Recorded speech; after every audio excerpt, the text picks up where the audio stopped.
सावित्री 2 बेटों की माँ थी। उसे इस बात पर बड़ा घमंड था। वो मानती थी कि बेटे घर की शान होते हैं। ये ले सावित्री, मिठाई खा, मेरे यहाँ पोती पैदा हुई है। ये सुनते ही सावित्री मुंह बना के कहती है, अरे तू तो लुट गई, बर्बाद हो गई, तेरे यहाँ लड़की पैदा हो गई। अरे तू ऐसा क्यों कह रही है? मैं तो बहुत खुश हूँ। अरे जब तेरी पोती के पीछे तुझे खर्चे पर खर्चे करने पड़ेंगे ना, तब ये तेरी सारी खुशी गम में बदल जाएगी। पहले लड़की की पढ़ाई लिखाई का खर्चा, फिर उसकी शादी का खर्चा। अरे आजकल की शादियाँ कितनी महंगी हो गई है। गहने बनाओ, लाखों रुपए पानी की तरह बह जाते हैं। लड़कियाँ तो सिर्फ खर्चा करवाने के लिए ही पैदा होती हैं। इस तरह लड़कियों के प्रति अपने विचार व्यक्त करते हुए सावित्री ममता को लंबा चौड़ा भाषण देके चली जाती है। अब तो आप लोग इस कहानी में सावित्री देवी का पात्र अच्छी तरह समझ ही गए होंगे। कुछ समय बाद सावित्री की बड़ी बहू भी एक लड़की को जन्म देती है। फिर क्या था, सावित्री पूरा आसमान सर पर उठा लेती है। हे भगवान, ये तू मुझसे किस जन्म का बदला ले रहा है? अरे मैं तो मंदिर में रोज आकर तुझसे कहती तो थी कि मुझे एक पोता चाहिए, और तूने मुझे पोती दे दी। इतनी मिठाइयाँ और प्रसाद चढ़ाने का क्या फायदा हुआ? तभी सावित्री की बहू निशा कहती है, क्या माँ जी, आप भी इतनी सी बात पर नाराज हो गई हैं? देखिए तो आपकी पोती कितनी सुंदर है, बिल्कुल आप पर गई है। अरे चुप कर, तुझे 9 महीने इतने महंगे महंगे काजू बादाम फल फ्रूट खिलाने का फायदा क्या हुआ?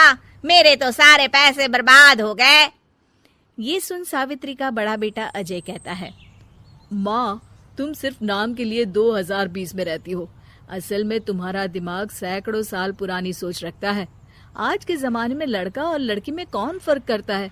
मैं तो बहुत खुश हूँ कि भगवान ने मुझे लक्ष्मी के रूप में बेटी दी है। लेकिन सावित्री पर अजय की बातों का कोई असर नहीं होता।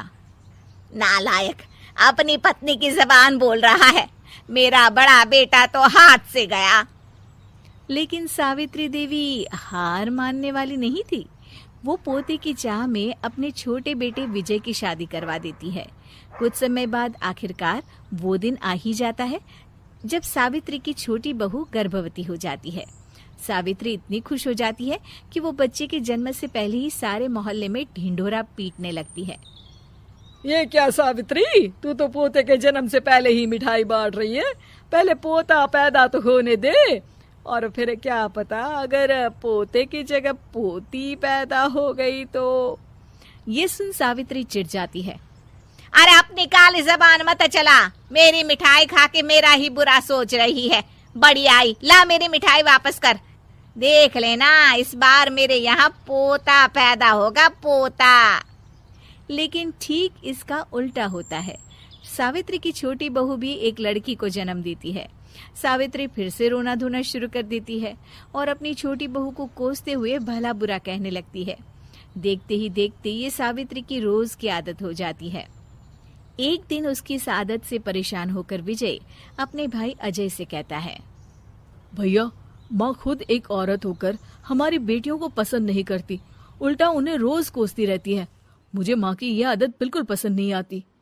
अरे तू ठीक कहता है, मैं भी अब माँ से तंग आ गया हूँ। अच्छा, तो अब तुम दोनों इस तरह पीठ पीछे मेरी बुराई भी करने लग गए हो? नहीं माँ, हम चाहते हैं कि घर में शांति बनी रहे। हमें हमारी बेटियाँ बहुत प्यारी है।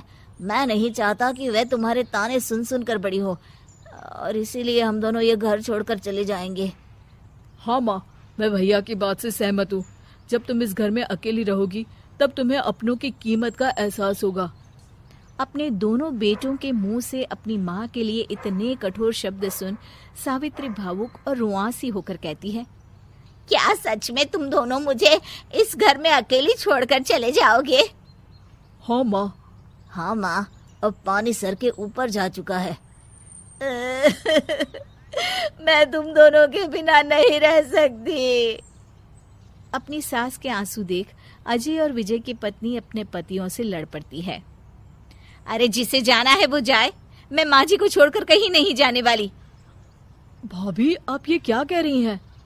वही जो तुम सुन रहे हो, दीदी बिल्कुल सही कह रही है। हम बेटियों के संस्कार हमें सिखाते हैं कि सास माँ समान नहीं बल्कि माँ ही होती है और उस माँ की जिंदगी भर सेवा की जाती है। बेटे अपना फर्ज भूल सकते हैं, लेकिन बेटियां नहीं। आप दोनों शौक से जा सकते हैं। माँ जी, हम दोनों के रहते आपको किसी बात की फिक्र करने की जरूरत नहीं। फिर क्या था, सावित्री के ऊपर छाए बेटों के घमंड के बादल उसकी बेटी स्वरूप बहुओं के तेज के आगे आंसू के रूप में परिवर्तित होकर सावित्री की आंखों से बहने लगते हैं और वो उन दोनों को गले लगा लेती है। मैं जिंदगी भर बेटियों को कोसती रही, लेकिन आज तुम दोनों को देख मुझे समझ आ गया कि बड़े अभागे होते हैं वो लोग जिनके घर बेटियां नहीं होती।